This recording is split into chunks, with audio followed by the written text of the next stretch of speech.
Welcome to New Mexico Black Rifle Operators Union. I'm your host, Sean. I would like to talk about form follows function, right? And the art stuff that we wanted to talk about yesterday, or that I wanted to talk about, was this type of thing. So, for all the radicals that keep saying there is no such thing as a functional and beautiful gun, I'd like the leftists to see this. These are at least three of the scariest guns that they like to talk about. So the top left corner is a receiver set that's been for an AR-15 that was engraved in the guise of stuff for Viking stuff. So it was engraved with Viking knots, Viking art, Viking imagery.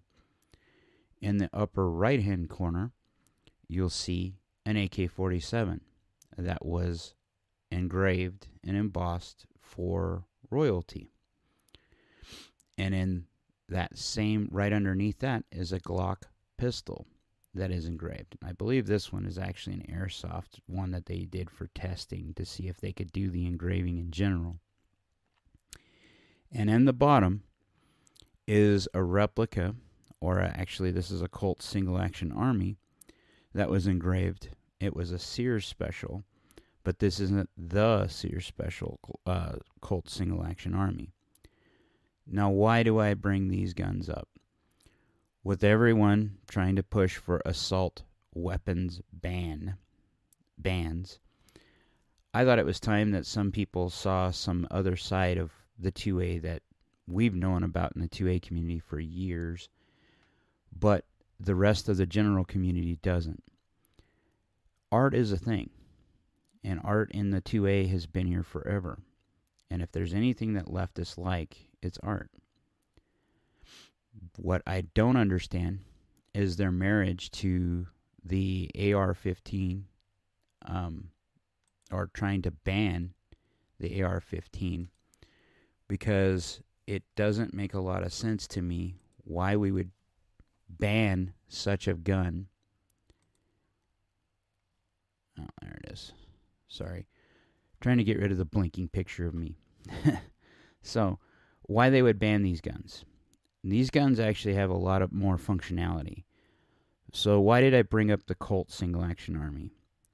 Well, at Tiffany's, the original Colt Single Action Army that sat in Sears's basement until it was found by Mel Torme, it went for over $1 million at the auction.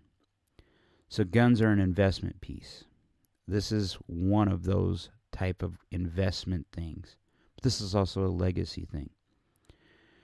It's not hard to think that people customize and make their guns fit them.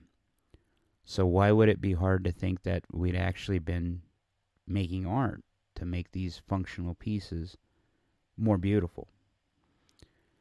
Now, this doesn't go just, beauty isn't just skin deep, right? We've all seen AR-15s. And to the users of the AR-15 or the AK-47, we may not have those embellishments as these engravings are, but there's just as much art in our pieces in our collection as there are of these. Ours may not have this level of engravement, but they have a level of customization that make them usable for us. And that's why, one of the reasons why so many of us put up or shut up when it comes to the 2A, to say, hey, this is something I've invested in. This is something I use. This is something it's none of your business, because it really isn't. But I'm trying to gain traction, or help us gain traction with the left. The left doesn't understand this. They see this and they're like, wow, okay. It might give them pause. For us, we've known this has always been here. It's even more daunting to them for them to know that these beautiful guns are actually lethal, and that they actually are the scary guns that they're afraid of. Let's put it that way. The AR-15 is one of the most demonized guns in the world, because of all the stuff that they say in the mass shootings. But the fact of the matter is, the AR-15 is just a tool. The weapon is the person operating the tool. I stole that from Sonny Pozikas because it's not mine. But I'll be honest, he's right. And it's that line alone, or that quote alone, has kept me going through this stuff, knowing that you may not have the best tool at the time, but the tool is just an extension of you. And what and where the politicians get it wrong is when they want to ban this type of stuff. They have no real understanding about it. Language matters in our community, and it shows right away if you're an idiot and you don't know what you're talking about when you say assault rifle or assault pistol. Those terms don't really exist in the civilian 2A world. An assault rifle has to be select fire. Now, we still can get them if we can find them, thanks to the ATF, but we have to pay a tax stamp and we pay a premium because there's only so many that were made pre-1986 and registered that we can own. That shouldn't be the case. The AR-15, when we hear the left or the media talk about it and demonize it, it is, for all intensive purpose, you might as well say Ford or Chevy or Camry. The AR-15 is one of the most ubiquitous platforms there is. So there's absolutely no reason to be demonizing this gun. It is America's rifle now, just like the Winchester Model 94 was back in the day. So this is why I'm saying these guys don't have a clue on what they're talking about. Now is where we need to band together and make them understand that our rights aren't up for debate. And this is a vain hope, I know, that we show them that there's more to the 2A than just what they see. You know, the average person who has a small collection or has one or two guns, they're using it to save their family, the most valuable thing they can, or they have. Why? It's because they've had issues knowing for a long time, or they're self-reliant enough to know that law enforcement is minutes away. And when seconds count, would I rather defend myself or take the chances that I can defend myself? Or should I go hot and heavy and just turn everything in because I want to comply? Now, your mileage may vary, but I'm not going to comply. I'm done. These guys have lied to us for 3 years. They're just now wanting to end this stuff. In New Mexico, they're going hot and heavy for our rights. They're also doing it at the national level, too. Dianne Feinstein reintroduced the bill to make the assault weapons ban of 1994 happen again. That sunsetted because it had no effect on crime. But as crime has spiked, they're going after them again. In New Mexico, crime has gone nuts. Why has it gone nuts? Because of political failures from the populace itself for voting for things like bail reform and not understanding what they're voting for when they do it, to entrusting politicians who seem to be more out for their own bank account and power than they are for serving the American people. I have heard, for years, I have tried to get national politicians from our state to listen to us. And Heinrich has listened a little bit, Martin Heinrich.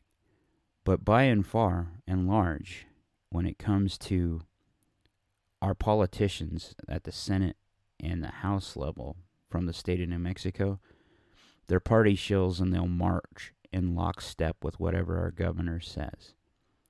And that is not okay for most of us rural folks who still have to worry about response times. And no demonization of normal access firearms, normal use firearms that have been around since the 60s and the early 80s, like the Glock, should ever be banned.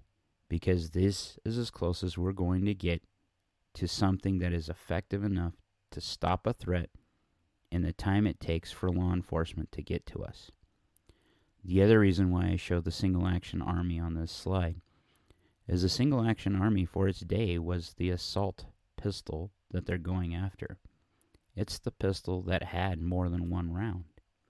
It's the beginning of where we got into modern firearms.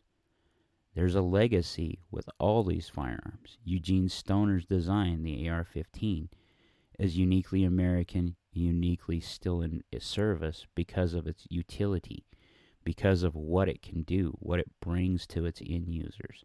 The Kalashnikov was made in 1947, or started its design, was adopted in like 1949 as they were prototyping it, but it was deemed the Kalashnikov 47, Model 47. It was an answer to a military contract at the time. The AR-15 wasn't. Its inception always was in the civilian world. It was the M16 that drove the military version of it.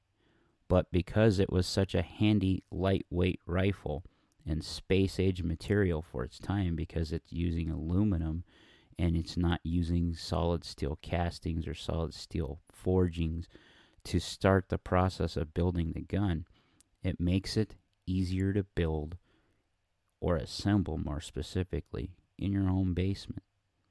But parts, there are more and more parts for the AR-15 that are out there. These are common use items. And the way that our Bill of Rights, or the way that, more specifically, the way that the judgments have come down from the Supreme Court is that if these weapons are in common use in the United States, they can't be banned.